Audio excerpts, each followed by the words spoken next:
of Health and Human Services.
She asked her, and somebody said to her, I want to live like Charlie Kirk. There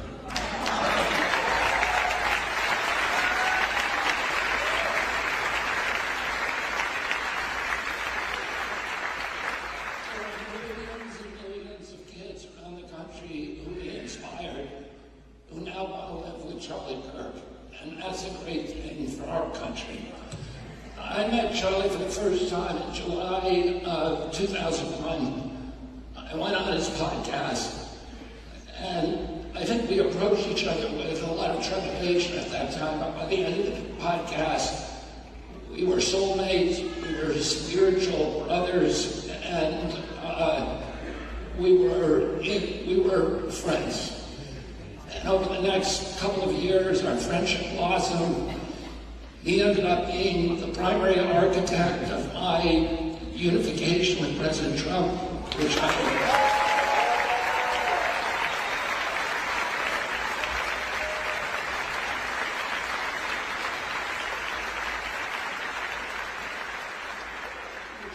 my endorsement at his rally, at the Turning Point rally in Scottsdale. And he was the one who put the sparklers on the stage when I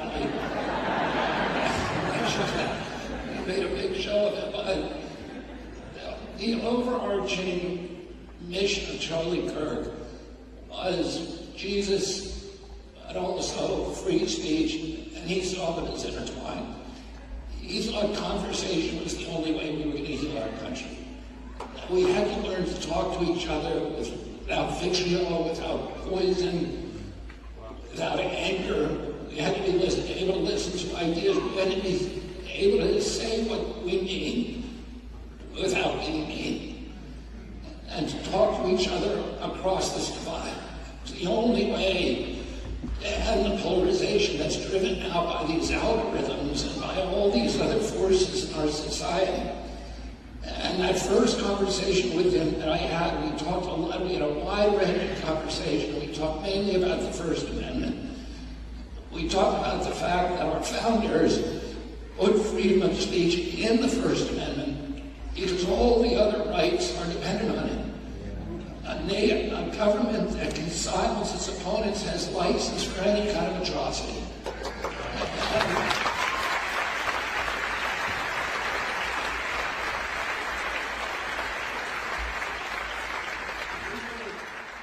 We were specifically talking about what happened during the pandemic.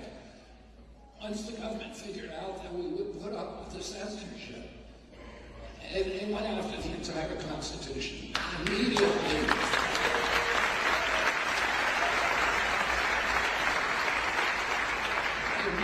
took away our right to assembly, the First Amendment right with social distancing regulations.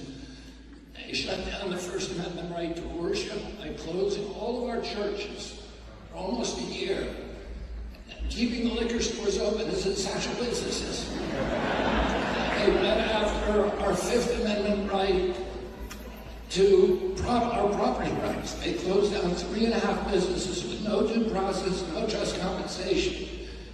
They went after our Seventh Amendment right to jury trials by making whole categories of businesses that we could no longer sue no matter what they did to us. They went after the Fourth Amendment right, protection against unwarranted searches and seizures, with all these social distancing regulations that made us have to produce our medical records before we went to a public building or an airplane or enjoyed other constitutional rights.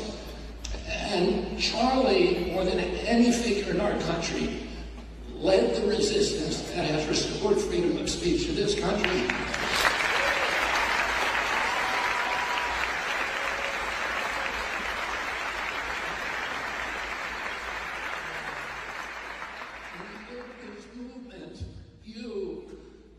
Which is going to make sure that that never, ever happens again.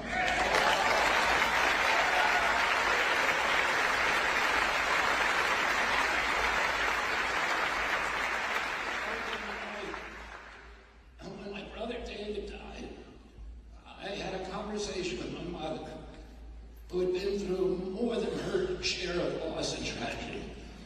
And I asked her, does the hole they leave in you when they die, does it ever get any smaller? And she said, no, it never gets any smaller.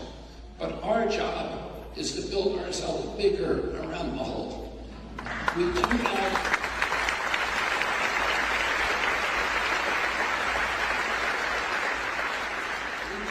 By taking the best virtues and character traits of the person that we lost and using discipline and restraint and practice, integrating those character traits into our own character.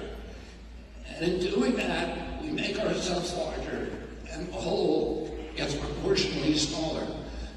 And we also give that person a kind of immortality, because they are now living on, the best parts of them are now living on in us.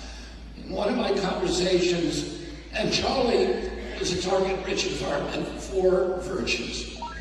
We can all think of something extraordinary in his love of family, his love of God, his love of freedom of speech, his reverence for his country, his belief that we are an exemplary nation, that we are unique in history. We're the only nation with this kind of constitution. In Europe, they don't have free speech anymore. We have it here, and we are the beacon for humanity for the rest of the world.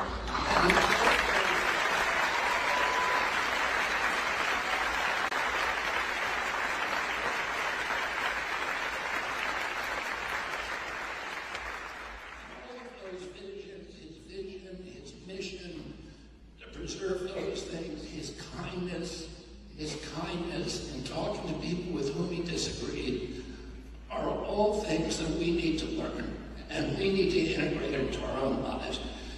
As Tulsi said, we need to reach out with love to the people on the other side who are asleep and who are too frightened and too panicked and too controlled to understand what they are losing. And we need to protect those things until they wake up.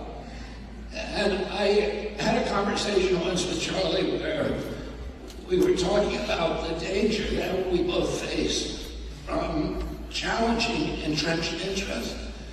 And he asked me if I was scared to die. And I said to him, there's a lot worse things than dying.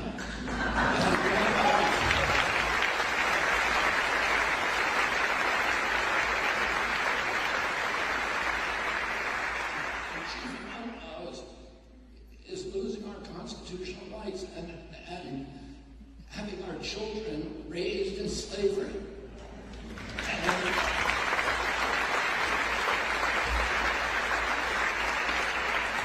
At that time, I said, sometimes our only consolation is that we can die with our boots on. We can die fighting for these things.